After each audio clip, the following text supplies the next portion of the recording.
Hey, what's up everybody? It's the Hyphenate here, and today I'm gonna show you guys how to do a live stream music performance with high quality audio and video. So in today's video, I'm gonna show you what equipment you need, how to set it up, and also how to set up the software in OBS to actually output your live stream.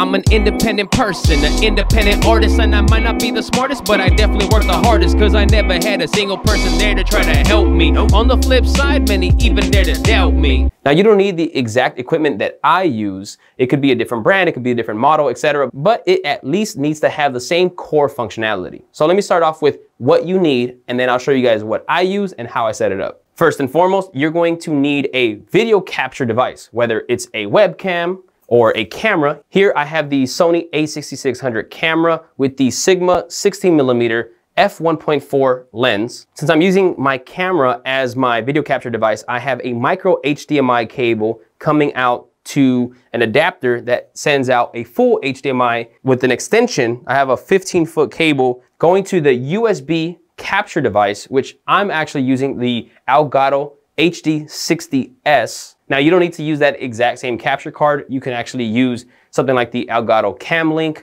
or pretty much any other converter that changes your HDMI into a video input to your computer. So then from the HD60S, we have the HDMI output to the TV and then to the computer with the USB that's connected to a computer. You definitely need a computer and you need some type of streaming software or capture software. I'm using OBS. You can use the Elgato capture software, etc. But my preferred choice is OBS. So that's just to get the video feed of what is actually being seen on the stream. Now, for music live performances, you're gonna need an actual mixer that also works as a USB audio interface. So that way you can have the microphone and your audio, like say your playback music, your instrumentals, etc., going into the mixer, and then that sound being adjusted properly in the mixer and then sent out the mixer via USB to your computer as the audio input device. My mixer that I'm using is the Behringer X1204. Then like I mentioned, you need a microphone. So make sure that you have a good performing microphone. It could either be a condenser if your mixer sends out phantom power, or it could be a dynamic microphone like this Blue Encore 100, which is my preferred performing dynamic microphone. This doesn't require any power. You just plug it in with XLR directly and it's good to go. Now, if you're not performing everything live with microphones connected to your instruments and you're say a hip hop artist like myself, where you're actually performing over the beats, you need to hear the beats so that you can perform on time. Now you could either connect an audio input to play the music through the mixer, and then you can run headphones out of the mixer so you can hear the actual beats, or you can actually have speakers to output the audio. Here I have the Harbinger 600 watt 15-inch speakers. So I have two, one on each side for left and right. Now again, you don't need the exact equipment that I use, but you do need these core elements. Now I know this can seem a little confusing, it's a lot of information, but now let's go step by step and make sure that we have everything set up properly. So here we are in OBS Studio. It's a free software and my preferred software for streaming and screen capturing. So in OBS, you actually have to add the devices that you have connected that you want to be used in your actual streaming. So I have main camera, mixer, and when you add a device, you can actually name it yourself. So on the sources and you press the little plus, that's where you can choose what type of source is coming into OBS. So for example, I did the video capture device, clicked on that, and then you get to choose where the device is coming from. In this case, it's actually coming from the Elgato HD60S, which is connected back here, and then you can rename it. So when I input that, I actually called that the main cam. That's the name of it. And the input that's coming into the Elgato HD60S is my Sony a6600 camera. Again, you can use pretty much any other camera that you want that has an HDMI output. It can be a webcam, etc. It doesn't have to be anything fancy. So after having your video input, now let's add the audio input, and go ahead and press the plus, and you're gonna go to audio input capture. Now when you put that, you can name it whatever you want. I called mine mixer because that's where my audio input is coming from. Once you name your device and you press OK, then you choose the actual input device. For me, it's USB audio codec, and this is the mixer, or whatever your audio interface is. Now that's how simple it is to set up your input devices, video and audio. That's pretty much all you need. Now you can get fancy and have multiple cameras coming in, and you can either have them all in different sections of the screen, or you can have something that allows you to actually switch from camera to camera. But for this, we're only doing one video source, one audio source. Now when it comes to the audio mixer, which you'll see here, if you have a desktop audio level, lower that all the way. You don't want any desktop audio coming in. You also don't want your main camera audio. So if you have audio coming in from your camera, take that down all the way. So you pretty much just grab the slider, and if it's up, just move it all the way down to 0, negative infinity dB. Now the mixer you can leave at 0, and then you do all your audio leveling in the mixer itself. Now when it comes to your actual live streaming settings, that can vary depending on how fast your internet is and pretty much what quality you want to output. So for the settings, I have actually gone down to 720p just because right now with the whole coronavirus stuff and everybody's online, internet is pretty much being throttled down a little bit. So even though I have a 4K camera, 4K screen, 4K output, I tried 1080p, but even that seems to be a little laggy. So now I'm down to 720p, and my 720p live streams have actually gone very smooth. So again, that's all up to you guys. You guys can go into your settings, and you guys can look up another video if you guys want that actually explains best settings for you to use, but I'll just do a quick screenshot of show you what my settings are. So now when it comes to your camera or your video capture device, settings can differ. Here are my settings on the Sony a6600. You go to the settings tab, page 3, and at the bottom you'll see HDMI settings. Go ahead and select that. And then here you can choose your resolution. I'm actually doing 1080p. My output is 24 frames per second. I have HDMI info display off, so I don't have any of the info display that I see on the camera onto my capture. TC output off, control for HDMI on. I'm also using AFC autofocus continuous with eye autofocus on. So again, the audio input device can vary depending on what you want it to be. It can be a full-blown mixer. It can be a Zoom H4n, pretty much anything that works as an audio interface that connects via USB. Here I have the USB cable connected directly to the computer.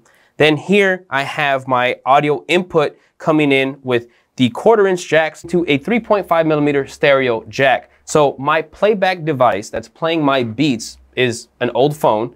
Have that connected, and now when I press play, I have an actual channel here that adjusts the audio input for that device. Now my channel 1 on this mixer is the XLR microphone input, and the main thing when you're doing a live stream like hip hop performances where you only have one microphone and one playback audio source, all you really have to do is adjust these two audio levels and find what works best for your performance. Now once you find your sweet spot, you want to make sure that your audio levels on the input of the computer using the OBS software, that your audio levels are not clipping, you're not going too loud. But you also want to make sure that they're not too low. So you need to make sure that your adjustments are set to sound great evenly together, as well as being able to be at a very high audio level without clipping or going over. Okay, now another very important thing to know, you don't want the playback audio from your computer, which is capturing the same sound, coming out to that same mixer. So what I actually did was go into the audio settings of my computer,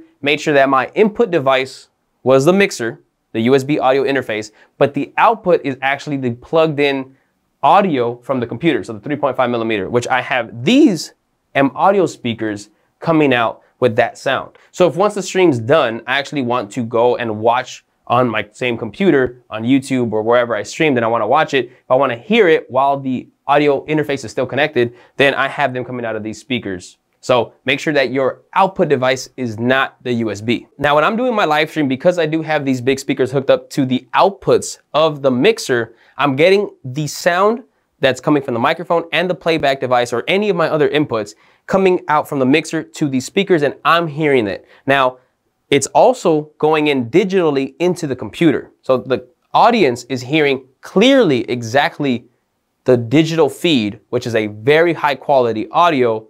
You're not hearing any of this room tone or any sound from back here unless it's getting captured into the microphone. But since I'm actually listening to the music and my microphone coming out of the speakers, you want to make sure that you have a dynamic microphone that is good at rejecting outside sound. Because one of the biggest rules in live performance is never have your microphone pointing in the direction of your speakers. If you do, it starts to create a loop feedback. So sound is going into the microphone, that's coming back out, and then it's going back into the microphone, going back out. And that's what creates feedback. I'm sure you guys have been at parties or events where the microphone is too close to the speakers and it makes this loud screeching sound and it just gets louder and louder. That's called mic feedback. But if you have a good microphone that rejects outside sound, you don't really have to worry about that. So when I'm performing in here, I actually get no feedback because this mic is good at rejecting outside sound. Also, I make sure that I'm keeping myself in front of the microphone, which is blocking the microphone from directly pointing to the speakers. Now, if you've done a test for your live streaming or your recording through OBS and you see that you are not synced with your audio and video, that your audio is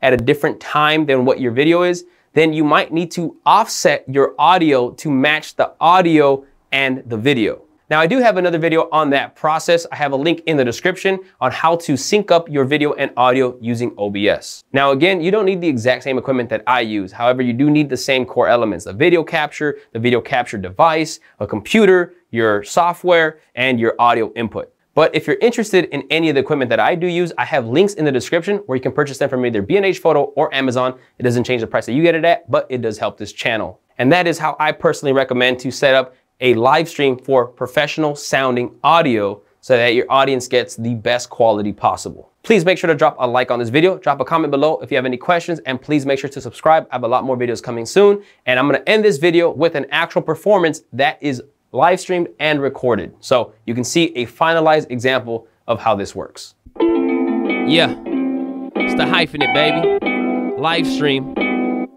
This song is called On My Own Too.